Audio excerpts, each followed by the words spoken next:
Kita akan kasih Pak gue. Cerita tentang Oli. Terkenal punya kebanggaan. Terdengar di telinga Raja Muni. Raja Muni ini mengenang Putri Kadapani. Ia pun sedang memanggil utusan untuk pergi ke kerajaan Muni. Hei, panggilkan penjaga kerajaan beserta beberapa pengawal untuk menghadap depan Raja Sekarang Cuma. Baik, Yang Mulia. Tak lama kemudian, akhirnya penasehat kerajaan dan beberapa pengawal tiba di depan raja. Ada apa Yang Mulia? Sampai hendak memanggil saya.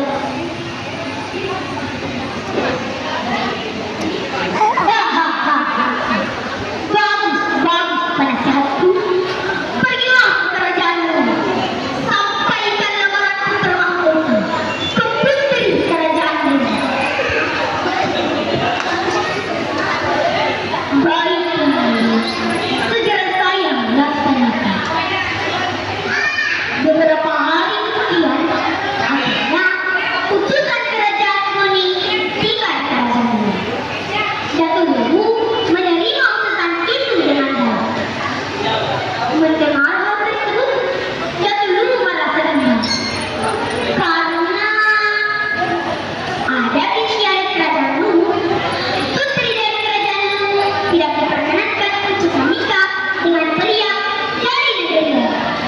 Akan tetapi, jika Datuk Luwu menolak, akan terjadi peperangan yang sangat besar. Meski berat resiko yang harus diterima oleh Datuk Luwu, ia memutuskan untuk mempertimbangkan lamaran tersebut. Oh Tuhan, biarkanlah aku yang dibunuh, asalkan rajaku tidak menderita.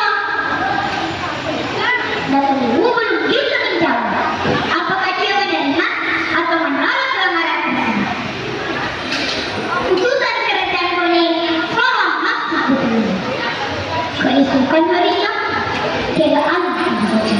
Putri, Putri Kadapani, Putri Kadapani yang sakit.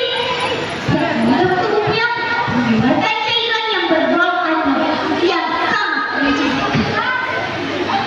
Oh tidak, itu ada apa ini? Tidak.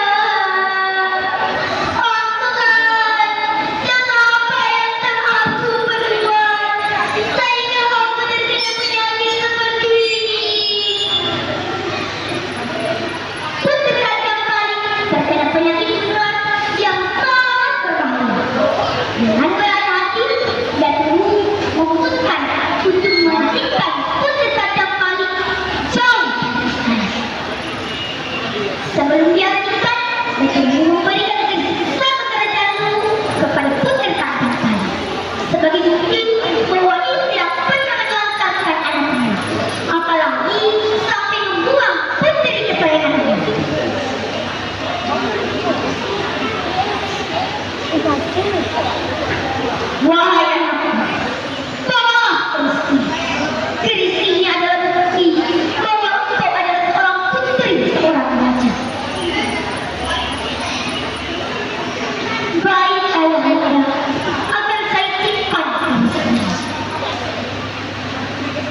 Pada satu hari, Putra paling duduk di tengah. Ekor kerbau putih datang mendatangi Putra paling dan menjilat kulitnya dengan halus.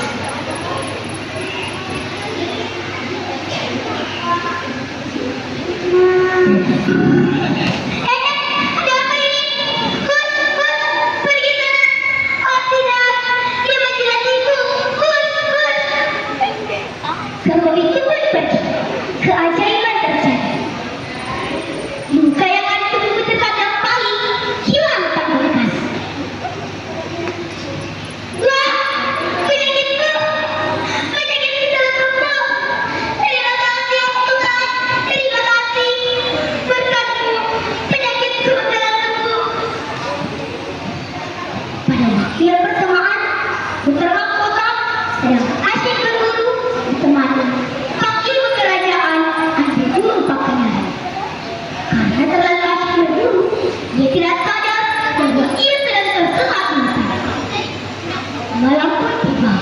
Putra Mahkota tidak dapat memejamkan mata lagi karena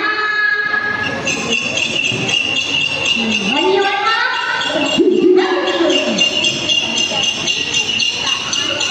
Dari kejauhan nampak seberkas cahaya yang berasal dari perkampungan yang sangat jauh. Putra Mahkota memberanikan diri untuk mencari asal cahaya tersebut. Sampai di sana, ia melihat sebuah rumah yang nampak kosong. Ia pun memasuki rumah tersebut. Alangkah terkejutnya Putra Mahkota melihat seorang gadis cantik yang sedang menimba air di dalamnya. Karena kecantikan dan penampilan yang sederhana, Putra Mahkota langsung mendekati. Malam pun terganti siang. Akhirnya Putra Mahkota kembali ke kerajaannya karena banyak tugas yang harus dikerjakan. Akan tetapi, ingatan Putra Mahkota tidak luput dari wajah cantik putri kerajaan paling yang ia temui di tempat tersebut. Melihat hal itu, ada guru Kapadaran langsung melaporkan hal tersebut kepada raja. Raja pun langsung setuju dan langsung mengirim pengawal untuk melamar putri kerajaan paling. Putri kerajaan paling tidak langsung menerima lamaran tersebut. Ia memberikan garis besar kerajaan itu kepada Putra Mahkota dan ia berkata, "Bawalah garisnya. Apabila datukmu menerimanya dengan tulus, maka lamaran akan diterima. Sebaliknya, jika datukmu menolak garis yang aku berikan, maka lamaran akan ditolak."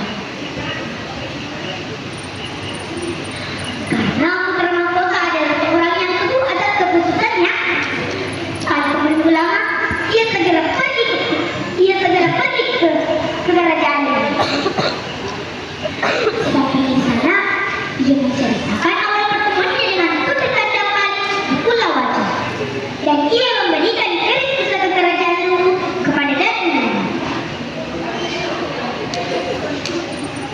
Mohon maaf atas kehadiran saya sebelumnya.